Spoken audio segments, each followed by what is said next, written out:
Hello, and welcome to Words and Brubbles. My original intent wasn't to do this video. There was something like a 4-month delay between the 4th and 5th issues of Hush 5. And a lot of the comments I saw relating to the 5th issue, that's Batman 162 I think, were along the lines of, what's happening? Why is Batman fighting Batgirl? I can't even remember what happened in the last issue. So I was just going to do a simple rundown of what had happened, so that people could be ready for the finale. I also wanted to address some of the negative comments I saw. To be clear, even at that stage, I never thought that Hush 2 was brilliant. I just didn't think it was as bad as some thought. Part of the reason I didn't think it was bad probably had to do with my expectations going in. They weren't particularly high. Nothing to do with the original Batman Hush, which I've owned 3 copies of over the years. Not because I have some deep need to own the latest and greatest version, but rather because some of the people I've lent it to haven't returned it, which I've then viewed as an opportunity to buy, not the latest and greatest, but maybe a later and greater version, which naturally then meant I had to read it again. All in, I've probably read it about half a dozen times. So definitely a fan of the original. But with Hush 2, there was just too much, I don't know, reunion tour energy? Is that a thing? About the project? So not high expectations. And for something like that, something that's supposed to be nostalgic rather than groundbreaking, I thought it was serviceable. Which I realize is meager praise, but it's still praise. Anyhow, I ran into a problem, a pretty big one considering my aim was to defend the arc. I had been reading the issues as they came out. So monthly, or what's something that comes out every 4 months, triannually? Doesn't matter. Point is, I was reading little chunks. And in little chunks it's not bad. Again, not great either, but a fun enough way to spend 15 minutes of your day. Reading it all together, though, well, the badness sort of reinforces itself. Repeated missteps are harder to ignore. So I couldn't bring myself to defend it, not in any wholehearted fashion. More than couldn't defend it, I grew more and more sure that I shouldn't.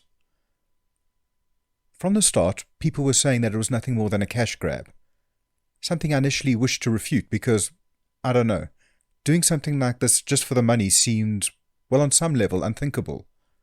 Why would people like Jeph Loeb and Jim Lee do something just for the money, when their standing is such that they could do just about anything, whatever projects they wanted to? Projects that combine profit with stories they actually wanted to tell. Also, how could they not want to tell another Hush story? And look, I don't know what happened and what's happening behind the scenes. So this could be a project that most of them really wanted to do for reasons that went beyond the money. But there are clear problems that seem to indicate that the hearts of at least some of the creators weren't really into it.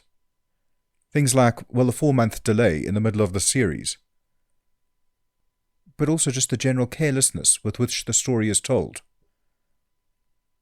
And something this sloppy deserves to be called out as sloppy. Again, I don't know who's to blame, so I'm not blaming anyone as such. I'm just saying this hasn't turned out great.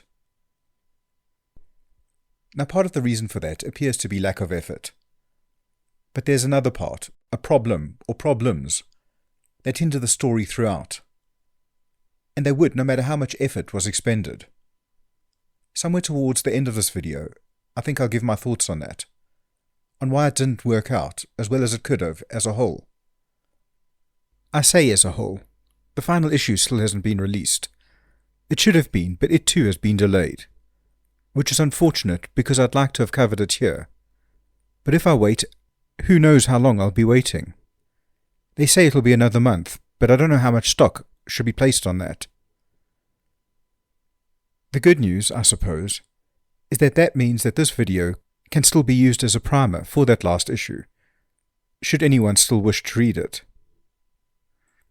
Anyway, it not being released means that there's still a small chance that last issue somehow redeems everything. But I don't see that happening. Everything points to it being as bad as the rest. I'll get to that too. Before that, I should probably give a little background of Hush 2. But just the bare bones, for any of you who happen to stumble upon this video without having any idea what I'm talking about, or what the first Hush is. So it was a 12-issue Batman arc that came out a little more than 20 years ago. It teamed, well, Batman, firstly, arguably the biggest name in comics, with Jim Lee, arguably the biggest name in drawing comics at the time, and Jeph Loeb, who I wouldn't argue was the biggest name in writing comics, but he was big. The story had Batman facing a new foe, Hush, who it turned out was a childhood friend of Bruce's named Thomas Elliot. In the story, he manipulated just about all of Batman's rogues in a scheme to defeat Batman, because he knew Bruce was Batman, and he had a grudge against Bruce. So that meant that all of Batman's traditional foes were there too. And there were some other big names, like Superman and Lex Luthor, who was president at the time. So the story pretty much had everything. Fantastic art, a new villain, the greatest of the old villains. The story was fast-paced, and had the mystery of who Hush actually was, fueling it. It even had some romance between Batman and Catwoman, which actually broke some ground at the time. And all of this goodness translated into a lot of success, both in terms of sales and in terms of impact. So it's not surprising DC wanted to emulate that with a sequel. It is surprising that the sequel has taken so long to materialize, but materialize it has, with the same creative team and a lot of the same characters. The first issue sold incredibly well, but there's no reliable data on the rest of the series. My guess would be that there was a sharp decline as the run progressed. The reason I say that is probably best illustrated by doing that rundown I initially wanted to, but with adding my 2 cents. If you disagree with these views, please let me know. I'll begin with a positive though, the art, which I wasn't sure of at the start. It looked good, pretty much everything Jim Lee does looks good. But I didn't think it looked good for Jim Lee. It was okay, but it looked a bit grimy, smudged. I'm not sure, either a bit scribbled and unfinished, or perhaps too busy, like there was shading that didn't need to be there. Anyway, I think it's improved as the series has gone on. It's still not as good as the original series, still not as clean, and the colours don't pop as they did, which is a bit strange considering the improvements to colouring tech that's happened over the last 20 years. But maybe that's not the colourist's fault, and has more to do with the heavier inking. Anyway, I'd now say that it's more or less on par with Jim Lee's early work on X-Men, and I'm taking that as a win. Okay, so the story starts with the Joker reenacting his greatest hits, poisoning the Gotham Reservoir and filling it with toxic Joker piranhas. If I remember correctly, the first time the Joker Joker-fired fish was a long time ago, something like the 1970s. That was some money-making scheme where he poisoned all the fish so that they would look like him and then tried to copyright them. This time, the Joker steals a piranha exhibition from the Gotham City Aquarium, where he smashed 15-inch thick fiberglass tanks to get to the fish. I just want to pause there for a moment. 15 inches seemed ridiculously thick for the panels of a tank, especially for piranhas, which aren't big fish, and don't live at silly depths. Anyway, I did 43 seconds of research and found that the panels of shark tanks are only about 6 inches thick. So I have to ask the question, shouldn't someone, the writer, one of the 3 editors, someone, have been prepared to do 43 seconds of research? Anyway, the Joker kicks Batman into the reservoir and the piranhas attack. Batman uses his suit's defenses to electrocute the fish, but the jolts knock him out as well. Fortunately, Talia al Ghul is there to rescue him. Meanwhile, the Joker is abducted by a giant dude whose voice is a weapon. We later learn that his name is Silence, and that he is in the employ of Hush. Hush then secures the Joker to a spinning wheel and wires his mouth open. Then he spins the wheel, and in an act of great skill throws a scalpel into the Joker's chest, in a spot that purposely cut several of his arteries. So now he's bleeding to death internally and only has a few hours to live. While all this is going on, Nightwing and Batgirl, that's the Barbara Gordon version of Batgirl, are trying to get a hold of Batman, but their comms have been jammed. The only real consequence of this is that when Batman returns to the cave, and they finally do reach him, he initiates a lockdown and cuts off all communication because they've been compromised. He then analyzes the Joker's shoe and determines that the combination of diesel, mud, and animal dung under it could have only come from the city's abandoned amusement park. Which, two things. Firstly, if the park is abandoned, why the animal dung? Is that how one goes about abandoning amusement parks? Just leaving the animals so they can shit over everything?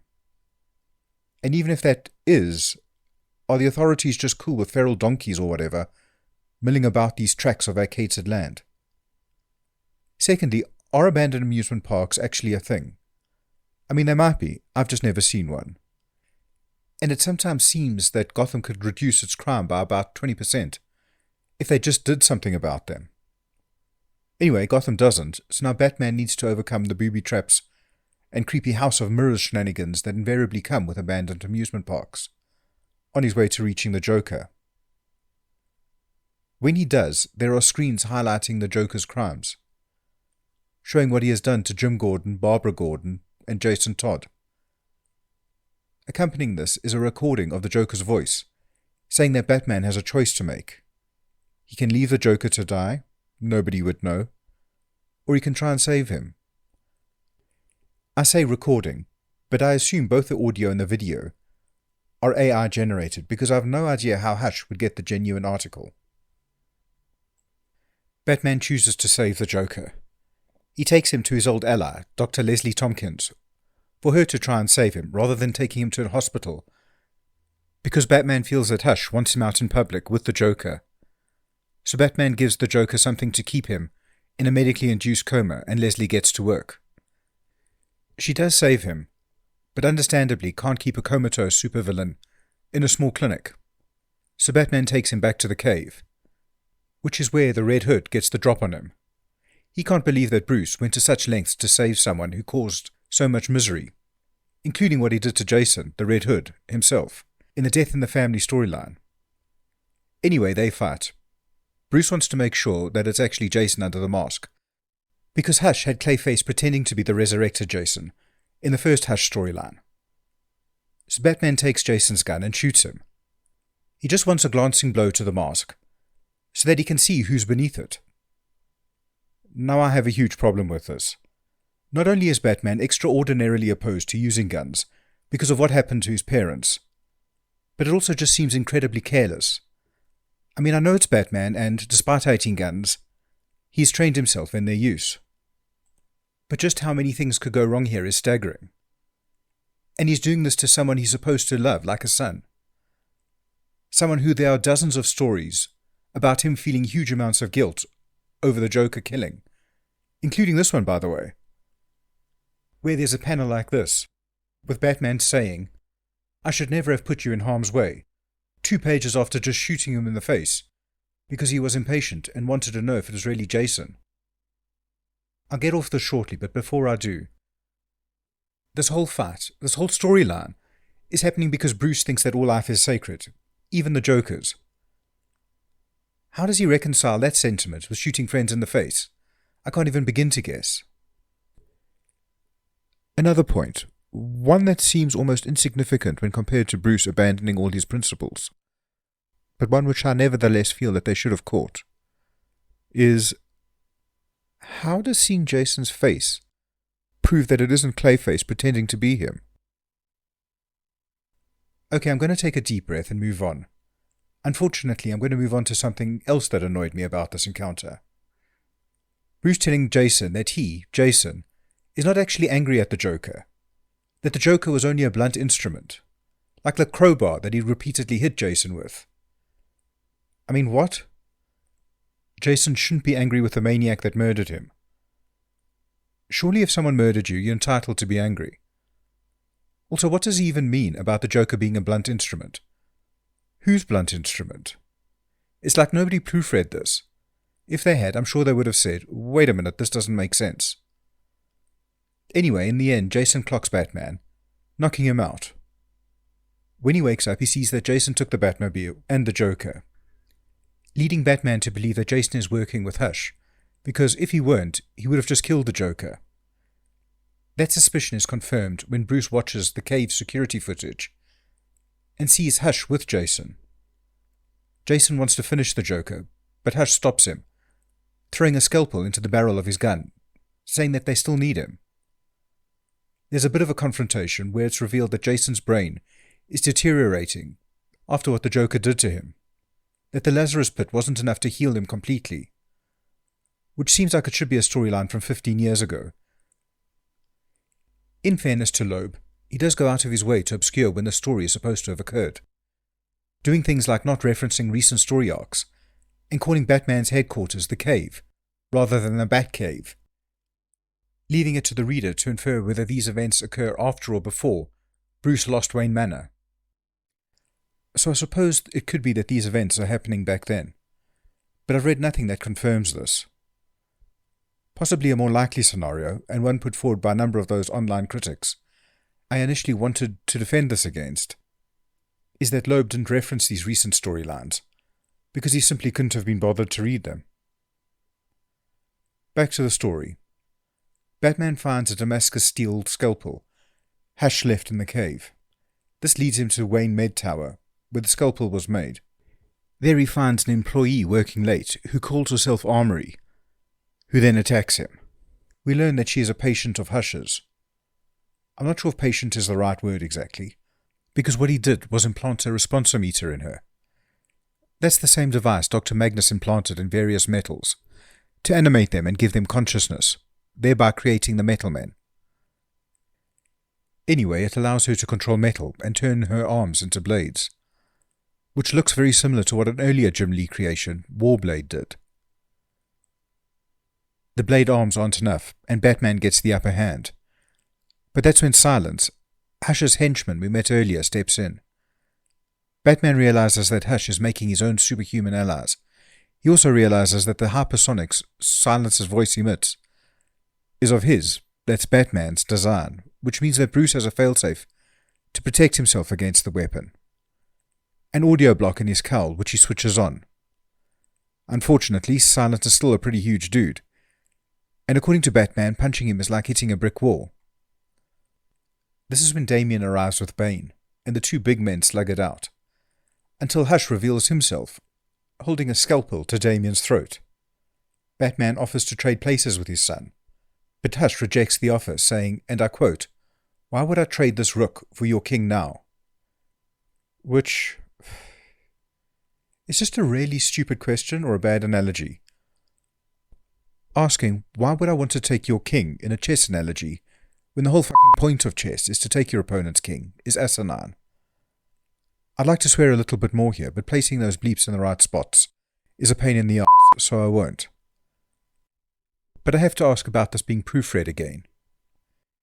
Anyhow, it doesn't really matter because Damian presses a button on his belt and summons hundreds of robotic birds, robins.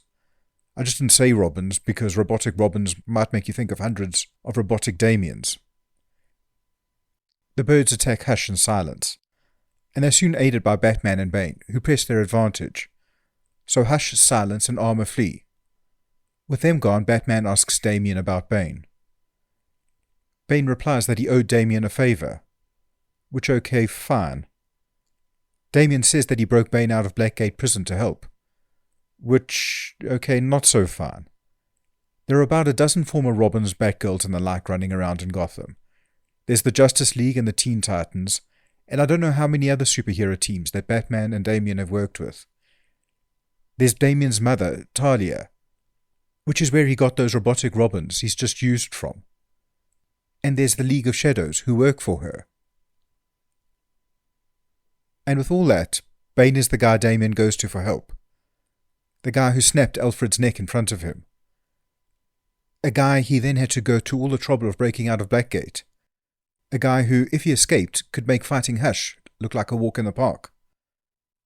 I mean, look, Bane appearing in the series like this is arguably cool. But there's just no rationale for Damian, who's supposed to be a genius, doing what he did. Anyway, Batman punches Bane, knocking him out, and tells Damian to take him back to Blackgate. Minor gripe here. Batman's punches did nothing to Silence. but he takes out Bane with one blow. Again, fine, except for the fact that Bane and Silence seem to be more or less evenly matched. Not a big deal, and one that could probably be explained. But Batman shooting Jason and Damian freeing Alfred's murderer just left me in a complaining mood. I mentioned Nightwing and Batgirl a while ago. Well, while all of this is going on, they've teamed up with the Riddler to help them against Hush. Why, you ask? Well, if I was cynical, I would have said just to include him because he played a prominent role in the first Hush. But it turns out that's not the case at all. He figured out the secret identities of everyone, Barbara, Dick, Bruce, and then just turned up at Gotham Clock Tower, Barbara's base, with info about Hush. And her intuition was to trust him and let him in. One of Batman's greatest foes. So yes, all perfectly logical. Okay, but maybe the Riddler gave a really good, compelling reason of why he wants to help. One that would make another two geniuses, both Barbara and Dick are supposed to be geniuses, believe him. Well, yes, he does, and I quote, "You don't understand Hush like I do." Which doesn't seem like it answers the question, like at all. But then I'm not a genius, so what do I know? Talking of not being a genius, I don't get this either. Dick wants to find Jason. The Riddler knows where he is, and so gives Dick a riddle. What has no legs but stands so high that it can touch the sky? The answer, it turns out, is Gotham City Lighthouse. Okay, so what am I missing? How is the answer any more Gotham City Lighthouse than it is any skyscraper or tower, any mountain or tall tree? Or, by using figurative meanings of stands high and touches the sky, any leg amputee who has stood for a principle and achieved something extraordinary. Hari Buddha Magar is a double-leg amputee who has climbed the highest mountains on 6 continents. Isn't he a better answer because he combines the meanings of touching the sky? Also, Nightwing showing up at Mount Vinson, in the Antarctic, which Harry is planning to climb, and demanding of him that he hands over Jason and the Joker, would be an interesting twist. More interesting than anything in the story so far, anyway. DC probably chose not to go down that path because of woke. I'm not always sure what is meant by woke, but a major corporation choosing not to have one of their most beloved characters harass an amputee hero, even when it would improve the story, sounds like an example of it. Regardless, it's the lighthouse, so that's where Nightwing goes, and there he finds Jason with an unconscious Joker. Dick and Jason fight, because all geniuses like to punch people until they agree with them. While they do, the Joker wakes and gets the drop on both of them. Nightwing lunges at Jason, saving Jason and propelling them both into the sea. Meanwhile, Batman is spying on James Gordon, who is in hospital after Hush made an attempt on his life. Or after blowing him up in what was supposed to look like an attempt on his life, but what was actually another move in the complex game he is playing with Batman. Honestly, at this point, I can't tell the difference between Hush's failures and his genius moves that just look like failures. Anyway, Hush sees him standing there and blows up the roof he's standing on, which sends him plummeting to the sidewalk below. Barbara, who's visiting her father, sees this and rescues Batman before he hits the ground. So another failure or genius move I can't quite grasp. Anyway, Barbara is pissed at Batman. I'm not sure if pissed is considered a swear word, so I'll bleep it just to be safe. She's pissed because she and her family have suffered more at the hands of the Joker than just about anyone. So she attacks Batman. Now, I don't know why he doesn't give her but the Joker is only a blunt weapon speech, because I'm sure that would have calmed things down. Instead, he tries a "you're letting your emotions dictate your actions" speech. Batman always knowing exactly the right thing to say. Anyway, the speech doesn't work either. However, the fight does pause when Nightwing, Robin, Huntress, Catwoman and the Riddler turn up. The hows and whys of them being together aren't addressed, but I would guess revolve mainly around them looking cool in the end-of-issue group shot.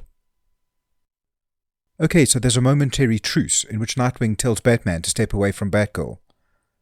What does Batman choose to do instead? He knows Hush wants a confrontation. So what decision does he think will avoid that? Well, he injects Batgirl in the neck and doses her with something that knocks her out. What's more, Batman surmises that the loss of control she feels will induce the traumatic memories of when the Joker shot her, which really doesn't seem like the sort of thing one should do when trying to calm tensions. Batman says something about hating doing what he did here. And honestly, so do I. Mostly because it just seems incredibly stupid. He also says that Dick and Barbara might never forgive him.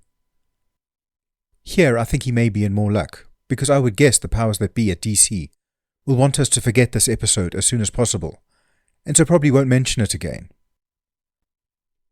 Batman then gasses the rest of his allies to slow them down and flees. Now I'm thinking, why did he even bother injecting Batgirl? I mean, obviously that was awful and unnecessary, but then so was gassing everyone. So if he wanted to do something awful and unnecessary to her, something that would help him escape, but not something that would help him escape so much that he wouldn't need to fear pursuit, like, say, having a 30-second conversation where he explained himself, doesn't the gassing cover that? Doing something awful to someone that prevents them from even noticing the second awful thing you do to them just seems like a waste.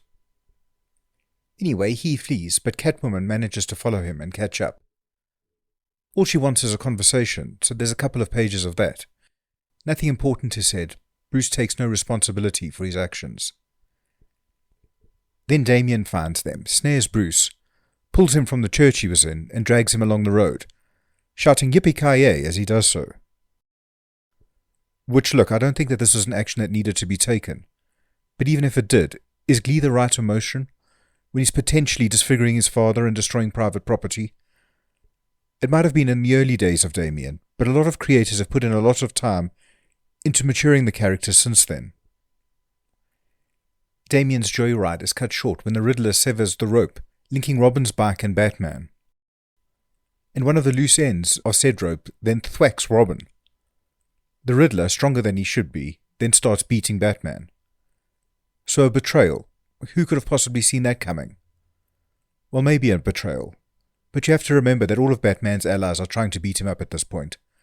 So the Riddler joining in doesn't mean he's not an ally per se.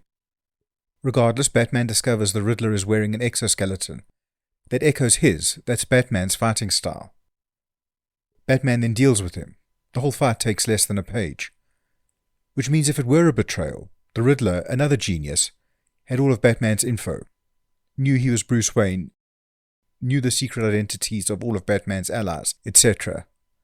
And the best plan he could come up with, to utilize that giant advantage, was to get in a physical fight with Batman, where he got thumped in one page. So probably not a betrayal, but with this book, who knows? Furthermore, after defeating him, Batman asks him why he is with them, that's Nightwing and the others. The Riddler replies that they need all the help they can get, and that Bruce has friends in low places. We don't know who that friend is yet. My guess would be Talia al Ghul. She helped Batman in the first issue, but who knows? This book likes its big reveals, and that isn't a big reveal. We also don't learn why the Riddler thinks that beating up Batman is helping him. Maybe because this is when Hush fires upon Nightwing and Batgirl, using a gun that shoots scalpels. Why he or the creators thought that a scalpel gun was a good idea is a greater mystery than the identity of Batman's mystery benefactor could ever be. I guess if you're a villain living in Gotham, you just have to be as gimmicky as possible. Anyway, Huntress spins her staff around and deflects the majority of these blades. Something I should point out she never would have been able to do had Hush saved the money he spent on modifying the gun and just fired regular bullets. After reading a scene like this, I can't help but wonder if normal criminals were ever introduced to the Gotham ecosystem. Would they take over like cane toads did when they were introduced to Australia? Moving on. Nightwing and Batman deal with the nuisance Hush is providing. His scalpel gun doesn't really seem to be doing much more than providing a nuisance, by throwing their billy clubs and batarangs at him. Then the Batmobile shows up and Jason gets out and begins shooting at everyone. Which, not great, I suppose. I mean, he's a hero and all. But at least he has the excuse of being brain damaged, something he shouldn't blame the Joker for. He then, after accomplishing absolutely nothing, runs off and the huntress follows. There's then 2 pages of her pursuit. I get the impression they were only included because the book needed to be a certain length. But something, well, potentially interesting was revealed. There is some chemistry between the 2 of them. So I don't know if that'll go anywhere somewhere down the line. All that happens here and now is that he escapes and lives to aimlessly shoot another day. Batman didn't follow because he believes the car is the threat, not Jason. So he barges past Nightwing, takes the door off the car, tosses it to Dick, gets into the car, and then activates the car's ignition. The car explodes. Fortunately, Nightwing has the door to use as a shield, so he and Barbara survive. Cool action scene. If you don't think about it too much. If you do, or even if you think about it a little, well, Batman obviously knew the car was going to explode. That's why he gave Nightwing the door. But if that's the case, now I'm just spitballing here, so bear with me. Wouldn't a better course of action have been to tell Nightwing and Batgirl to run because there's a bomb in the car, and then not get in the car himself? Also, maybe not activating the bomb by activating the car, when he knew that activating the car would activate the bomb, might have been a good idea. Regardless, he doesn't do all that, so instead the bomb goes off with him in the car. The blast doesn't seem to hurt him at all, and instead blows a hole in the road. So he and the car fall into the space below. A failure on Hush's part or a genius move, who can say? The important bit is that the Joker is down there waiting for him. Okay, so that's it. The end of the last issue we have. What happens next? Well, this picture is the cover of the next issue. And this is a combination of several of the variant covers. Sorry about the resolution, it's the best I could find. Oh look, there's Bane, not back in Blackgate. So after seeing this cover, the general feeling is that Batman teams up with the villains, and together they battle Hush, and probably the rest of the Batman family. Which, maybe.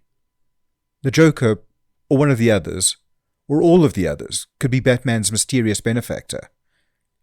His friend in low places, the Riddler mentioned. And it matches the sort of big reveal this book likes. Also, Batman saved Joker, so the Joker might be inclined to help out. So that could easily be the case. I'm just hoping it's not. The reason I'm hoping it's not, actually there are 2. The first reason I hope it's not, is that they only have 1 issue to wrap this all up. And if Batman teams up with these guys, they're going to have to do a whole lot of wrapping. Too much in my opinion. There will just be too many explanations that need to be given, and too many loose ends that need to be tied, for 1 issue to suffice. I mean, to suffice if they want to do even a halfway decent job, which might not be a priority. The second reason is that, again, in my opinion, but for Batman to team up with the worst rogues in Gotham, with his worst enemies, there really should be some very good reason.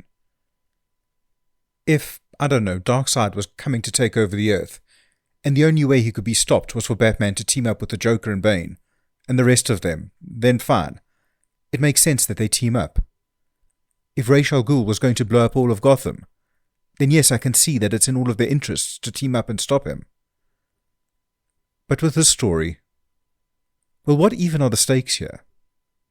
All that Hush has actually accomplished is to injure the Joker, so that Batman needed to save him. That's all. Well, when you take away the sinister hiding in shadows and totally ineffectual attempts to blow up Batman, that's pretty much all he's done. Oh, I forgot, he made an attempt on Jim Gordon's life as well. Or something that looked like actually, I'm not going to go down this road again. The point is, he actually hasn't done that much at all. Yes, he's caused the heroes to freak out and act like lunatics as they go for each other's throats. But that has more to do with bad writing than any real threat he poses. So why would Batman need to team up with the whole rogues gallery to stop him? It would be like America teaming up with Russia at the height of the Cold War, so that together they could defeat Botswana. Totally unnecessary. And more than it just being overkill, the rogues can't even provide the right type of help. I would say the aid they could provide would be dwarfed by the aid a high school counselor could give in a single session with Bruce, Jason, Dick, and Barbara. But I shouldn't get mired in the what-ifs of this last issue, so I'll return to what I know of the arc. Okay, I said I'd get to it, so what are the story's biggest problems? Well, there's a general sloppiness of the writing and editing, but I think the problem goes deeper. Firstly, there's the inconsistency of the characters' motivations. Actually, of their characterizations overall. Now, for most of the characters, this inconsistency relates to how they are portrayed in the story versus how they are portrayed in others. Take Damian. In the Batman and Robin comic, he's learning responsibility, learning the world doesn't revolve around him.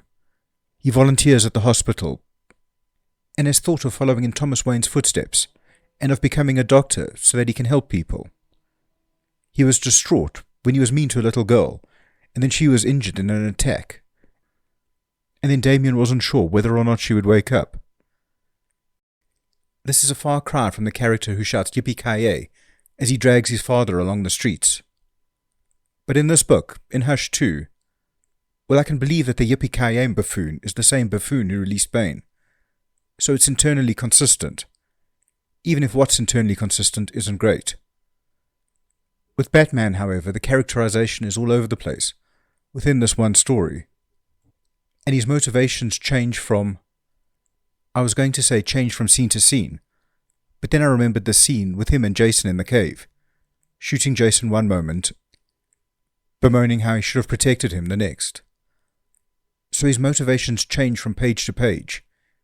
Is he a reckless sociopath who puts those around him at risk by injecting them or gassing them? Yes, on some pages. Is he a loving father figure who would risk his life to save those same people? Yes, on other pages. And there just doesn't seem to be any motivation for these changes deeper than answering the question, what would make the cooler action sequence? Want a cool fight in a cave? Portray him as a sociopath. Want to have him jump into an exploding Batmobile? Well, then he's a caring parent. Secondly, they've decided to revolve the story around elements of the Batman character that don't actually work. The first of these is his refusal to kill the Joker. I mean, he has decided to not kill anyone, but that decision is particularly problematic with the Joker. And that's what this arc focuses on, so that's what I'll address. Batman won't kill the Joker, and that unwillingness has cost thousands of innocent Gothamites their lives. And it continues to cost lives. A few things here. The first is pretty obvious. Heroes should not be responsible for the deaths of innocents. And they really shouldn't be responsible for the deaths of innocents repeatedly. Next thing, I'm not bloodthirsty. If Batman can come up with some way to prevent the Joker from causing carnage that doesn't involve killing him, well then you should implement that. I'm more than cool with that. And he should have been able to come up with such a way. He's a genius who can defeat anyone if he has enough time to plan. And he has all the resources one could ask for. So why hasn't he been able to solve this problem? He's had over 80 years. The answer is glaringly simple. He hasn't decided anything. DC has decided that they don't want to lose the Joker by having him permanently dealt with. And I get it, of course I do. We all do. The Joker is immensely popular and immensely profitable. DC doesn't want to lose that. And honestly, neither do us Batman fans. If DC wants to keep the Joker in the comics, they need an in-story reason to keep him in Gotham, and in the lives of Batman and everyone else he's tormented. It's here that they've run into trouble, because they just haven't been able to come up with anything good or believable. The best they've managed is that Batman doesn't kill, and the reason he doesn't kill is something along the lines of, if Batman murders a murderer, there will still be the same number of murderers in Gotham. Great, but what if he murders 2 murderers? More importantly, why are we using the number of murderers as a yardstick for determining whether or not an action should be taken? Should I take out the trash? Should you study for that big test, or be faithful to your spouse? Answering yes to any of those won't reduce the number of murderers in my city or your town. But that doesn't change the fact that there are valid reasons to answer yes. Do whatever it is. And in Batman's case, that valid reason is that there would be fewer murders in Gotham. Who cares about the number of people committing those acts, when there would be more innocent people alive and well? Batman not recognizing this makes him seem egotistical, and not changing his methods in cases where his methods have failed so many times just makes him seem inflexible, rigid. Which brings me to the next thing about him that doesn't work. His penchant for having Robins. Again, there are good real-world reasons for the character Batman to have a kid sidekick. Kids identify with Robin, and so sales and merchandising and all that increases. And these kid sidekicks mature into characters older readers bond with too, helping ensure the continued success of the intellectual property. But again, the in-story rationale for this partnership has never been the best. Probably for the simple reason that it's really hard to explain why an adult crime fighter would take a 12-year-old into battle with him against the worst degenerates a city like Gotham has to offer. I mean, take Batman out of the equation. If you knew someone who was dragging their adopted kids into fights with criminals, you'd call Child Protective Services. Making it worse, none of the Robins have superpowers. I can see how someone like Superman could argue that his son Jonathan should have flown around helping him as Superboy. Superboy can do things no emergency worker can, and so he can help people in ways that others can't. He's also bulletproof. But the Robins and Batgirls? Yes, they're highly trained, and they're gifted intellectually and athletically and all that. But they're still just normal people. If Batman needed a partner, wouldn't the same thing to do be to train some gifted adult? And making it even worse is that this isn't a one-time thing. I could see how a single lapse in judgment could occur, or how a solitary kid's circumstances were such that letting them become Robin somehow made sense, both logical and moral sense. But Batman has had 5 Robins. Him taking kids and putting them in danger is habitual behavior, compulsive behavior, and not the compulsive behavior of a hero. The last thing that doesn't really work about Batman, last relevant thing anyway, is that Batman punches first and asks questions later. Unlike the first 2 things, this isn't a Batman-specific problem, but he does suffer from it. And, like the first 2 things, there are good, real-world reasons for having him behave like this. Want him to fight Superman, or Nightwing, or the Teenage Mutant Ninja Turtles, and a misunderstanding is the easiest way to make that happen. And we must want these sorts of fights, because we keep buying the books in which they happen. And DC obviously wants us to buy the books. So Batman punches first, has an epic fight with multiple splash pages, and only after does he ask the question of whether the fight was necessary in the first place. Again, this behavior is a little harder to make sense of in story. Fighting hurts. It wastes resources. It risks injuries or worse, to both Batman and potentially the blameless guy he's fighting. So one would have thought that someone like Batman would avoid doing it wherever possible. And most of these fights would be pretty easy to avoid. Oh, you're not working for Shredder? You're actually here to stop him?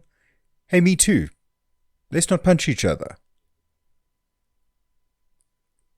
Okay, so 3 things about Batman that are justified in our world, but don't make a whole lot of sense in the comics. Now, in the hands of a skilled writer, one who is prepared to spend serious time on the project, this sort of focus on what doesn't work could have been, in some ways, character-defining. You solve these problems, especially in something as high-profile as Hush, and you can bet that those solutions would be carried forward. Even if you didn't solve them, if you just confronted these problems and brought something new to them, had something unique to say, well, that would mean something. It would be some sort of commentary on Batman or on comic book heroes in general, which could be good if done right. Even in the story, if the intention behind it was different, if it wasn't intended as an all-out action extravaganza, but rather a self-aware critique of everything wrong with Batman, or of comic books or whatever, it would have some merit. But that's not the case.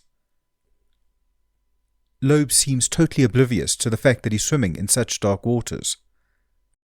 This isn't a critique that highlights everything bad about Batman. It's just a Batman story that incorporates everything bad. Now, my feeling on this is that if you don't have a way to make these things make sense, and you don't have anything even remotely profound to say about them, that's fine. But maybe don't bring them up, or leave them very much on the periphery of the story. Certainly don't focus on them. Us readers know the score. We are complicit. We get to read about heroes and villains we like. We're getting action we like, enjoyable artwork, all of that. We are prepared to not think too hard about some of the facets of the story, if we get all that in return. But DC, well, they really should meet us halfway. We are trying like hell to suspend our disbelief. They should just let us. Writing a story where Batman chooses to save the Joker's life, which is a big step up from just choosing not to kill him, doesn't help us do this. All it does is remind us that Batman's relationship with the Joker doesn't make much sense. Even if that thought isn't in the front of our minds, it's there somewhere in the background. Writing a story where Batman feels huge amounts of guilt over what happened to Jason might have made sense in the aftermath of death in the family, but rehashing it all now, after Batman has had another 3 Robins, it just doesn't, and it reminds us that the whole dynamic with Robins is kind of messed up. Having Batman fight Jason, Damian, Nightwing and Batgirl, people he has known for years and is supposed to love, as though they were his children. I mean, he adopted Dick and Damian is his actual son. Well, that just reinforces the fact that basically, most of the time, these sorts of superhero versus superhero fights are stupid. Something else all this does, and I think this is actually worse than highlighting those things that don't make sense, is that it makes Batman unlikable. He comes across as a jerk throughout the story. Because the reasons given for him acting in certain ways aren't rational, he comes across as irrational. And acting rationally is a big, often overlooked part of being likable. So if it was rational to save the Joker because all life is sacred, well then yes, saving him would be heroic, and we could like and respect Batman for doing it. But it's not. Saving the Joker's life can't be about saving lives, or about respect for life in general, or anything like that, because saving the Joker's life means that many more will die. So all that is left for it to be about is Batman's pride, and his pig-headedness, his inability to concede when he is wrong. Batman's guilt over what happened to Jason can't be about genuine remorse, because he's done the same thing over and over since then. Even here in Hush 2, you have him racked with guilt one moment and shooting Jason in the head the next, which makes him look like a hypocrite. Actually, I'm being too generous there. It flat out makes him a hypocrite. And all the fights make him a short-tempered bully. And stupid. All of these things, the way he responds to them, just make him seem stupid. I can feel myself getting all worked up again. Sorry about that. But honestly, is an irrational, prideful, moronic, hypocrite bully the sort of Batman anyone wants to read about? Because that's the Batman who emerges when his motivations make no sense. Okay, that's pretty much all I want to say. Thanks for watching. Like if you liked and subscribe if you want to. Hope to see you again.